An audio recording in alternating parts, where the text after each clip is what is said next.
ক্রিয়ার কাল তিনটি, অতীতকাল, বর্তমানকাল এবং ভবিষ্যৎকাল। তো এই অতীতকাল, বর্তমানকাল এবং ভবিষ্যৎকাল এই প্রত্যেকটি কালকেই আবার চার ভাগে ভাগ করা যায়। যেমন হচ্ছে অতীতকালকে যদি আমরা চার ভাগে ভাগ করি, সাধারণ অতীত, ঘটমান অতীত, পুরাঘটিত অতীত এবং নিত্যবৃত্ত অতীত। বর্তমানকালকে চার ভাগে ভাগ করলে সাধারণ বর্তমান, ঘটমান বর্তমান, পুরাঘটিত বর্তমান, বর্তমান অনুজ্ঞা।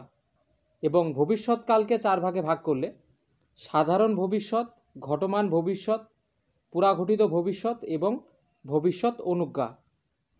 তো এই যে অতীতকাল, বর্তমানকাল এবং ভবিষ্যৎকালের যে ভাগগুলো আমরা দেখলাম, এই ভাগগুলোর মধ্যে কোনগুলি মৌলিক কালে পড়বে এবং কোনগুলি যৌগিক কালে পড়বে সেই বিষয়টাই এই ভিডিওতে আজকে আমরা ছবির মাধ্যমে বিষয়টা একটু দেখে নাও।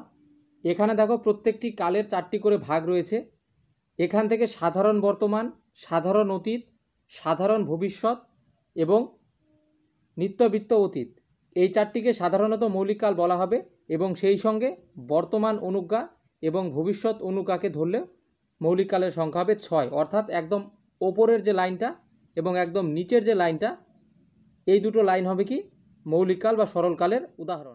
এখান থেকে হচ্ছে ঘটমান বর্তমান, ঘটমান অতীত এবং ঘটমান ভবিষ্যৎ এবং পুরাঘটিত বর্তমান, পুরাঘটিত অতীত এবং পুরাঘটিত ভবিষ্যৎ, এই 6টি হলো যৌগিক কালের মধ্যে পড়বে। এইটুকু জাস্ট মনে রাখো যে ঘটমান এবং পুরাঘটিত নামের যেগুলো আছে সেগুলোই যৌগিক কালের মধ্যে পড়বে।